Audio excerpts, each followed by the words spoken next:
ubucucike muri gereza zo mu Rwanda bwazamutseho 11.7%. Komisiyo y'uburenganzira bwa muntu yatangaje ko mu masuzuma yakorewe muri gereza 14 ziri hirya no hino mu gihugu yasanze ubucucike bwariyongereyeho ugereranyije n'umwaka ushize, kuko bwavuye ku 29% bugera ku 40.7%. Byagarutsweho kuri 16 Ugushyingo 2023 ubwo Komisiyo y'uburenganzira bwa muntu yagaragazaga raporo y'ibikorwa by'umwaka wa 2022-2023 mu nteko ishinga amategeko imitwe yombi n'ibikorwa byayo by'umwaka wa 2023-2024.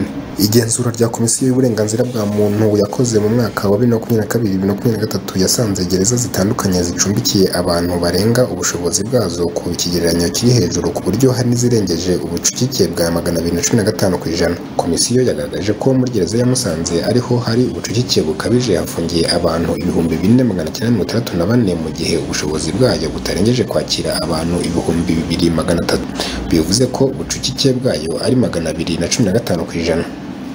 Indi gereza igaragaramo ubucucike bwinshi ni ya Gicumbi irimo abantu 3,978 mu gihe yakabaye yakira abantu 2,000 gusa. Bivuze ko irimo ubucucike bw'98%. Hari kandi gereza ya Muhanga ifungiyemo abantu 2,228 mu gihe yakabaye ijyamo abantu 4,200. Bivuze ko ubucucike bwayo buri ku ijanisha y'72%. Gereza ya Rusizi irimo imfungwa n'abagororwa 3,820 mu gihe ubushobozi bwayo bugomba kwakira abantu 2,500. Bivuze ko ku ijanisha ubucucike ari 152.8%. Gereza ya Rwamagana yo igaragaramo ubucucike bungana na 151.3%. Imibare igaragaza ko hafungiyemo abantu 18,472 mu gihe ubushobozi bwayo butagomba kurenza abantu 12,204. Gereza ya Nyarugenge yo irimo ubucucike bw'147.3%, naho Huye ni 146%. Rubavu hari ubucucike bw'130%. Ahari ubucucike buke ni muri Nyamagabe, aho ubucucike buri kuri 56%. Depite Nyirihirwa Veneranda yavuze ko kugeza ubu ikibazo cy'ubucucike bigaruka muri raporo z'imyaka yose, ndetse bikavugwa ko hafashwe ibyemezo byo kugabanya nyamara ntibitange umusaruro. Ati nubwo batugaragarije ko hari impinduka cyangwa intambwe igenda iterwa mu gukemura ikibazo cy'ubucucike, ariko umwaka ku wundi biriyongera. Umwaka ushize ubwo baduhaga raporo byari ku 24%, mu mwaka wa 2021-2022 byabaye hejuru y'140%. Nubwo twaganiriye n'inzego mu gihe cyo gusesengura iyi raporo, batubwiye ko hari ingamba zikomatanyije zigiye gutuma iki kibazo kiborerwa umuti. Ntabwo bigaragara nubwo twemeye ko hari ibyakozwe. Yanagarutse ku bucucike bugaragara muri za kasho zegereye inkiko, aho usanga hari iminsi amafunguro yabaye make bitewe n'abagororwa baba bavuye mu zindi kasho baje kuburana. Muri kasho 100 zagenzuwe mu gihugu hose byagaragaye ko hafungiwe abantu 5,543, barimo abagabo 4,875 mu gihe abagore ari 506. Nko muri kasho ya Rusororo basanzemo abantu 360, iya Nyagatare yarimo abantu 296. Imibare ya RCS igaragaza ko kuva muri Gicurasi 2023 kugeza kuri tariki ya 31 Ukwakira muri 2023 muri gereza zose mu Rwanda rufite uko ari 13 hoherejwe abafungwa bashya barenga 13,000.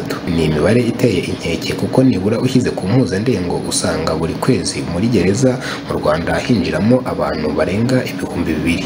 Perezida wa Komisiyo y'uburenganzira bwa muntu Umurungi Providence yagaragaje ko ibiganiro bagiranye n'inzego zitandukanye bigaragaza ko ingamba za politiki zashyizweho ziramutse zishyizwe mu bikorwa byagabanya ubucucike mu rwego rwo hejuru.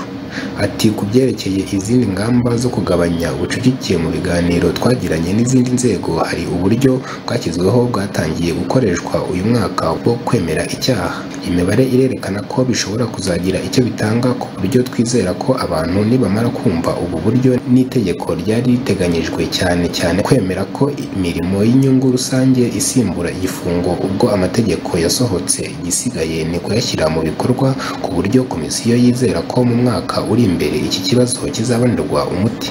Mu bindi byagaragajwe nk'impungenge z'ubucucike harimo kuba imanza ziri mu nkiko zariyongereye cyane ugereranyije n'abacamanza bahari. Imibare igaragaza ko igihe hakorwaga igenzura hari imanza 2438 zari zimaze amezi arenga 6 zararegewe inkiko ariko zitaratangira kuburanishwa. Muri izi manza 1081 zari zimaze igihe kiri hagati y'amezi 6 n'umwaka zitaraburanishwa, mu gihe izigera ku 1255 zari zimaze igihe kibarirwa hagati y'umwaka n'amezi 11 zitaraburanishwa, naho imanza 85 zari zimaze igihe kiri hagati y'imyaka 2 n'imyaka 2 n'amezi 11 zitaraburanishwa, mu gihe imanza 15 zari zimaze imyaka iri hagati y'3 n'3 n'amezi 9 zitaraburanishwa. Umuvugizi w'urwego rw'u Rwanda rushinzwe igorora SP Daniel Rafiki aherutse kubwira igihe ko nubwo imibare y'abantu bakora ibyaha ikomeje kwiyongera ariko urebye n'iy'abataha igenda izamuka. Yabigaragaje mu gihe cy'amezi 6 hatashye abantu 12,891 barimo abari basoje ibihano n'abasohotse kubera ingamba zashyizweho zigamije kugabanya ubucucike mu magereza zirimo ubwumvikane bushingiye ku kwemera icyaha. Imibare ya RCS igaragaza ko abafunguwe muri Gicurasi bari 2270, Kamena bakaba 2038, Nyakanga bakaba 2195, Kanama bakaba 1982, Nzeri bakagera ku 2051, mu gihe mu Kwakira aribwo imibare yiyongereye bakagera ku 2325. Urwego rw'ubucamanza mu Rwanda ruherutse gutangaza ko mu Kwakira uyu mwaka inkiko z'u Rwanda zarangije dosiye 925 ku bwumvikane bushingiye ku kwemera icyaha.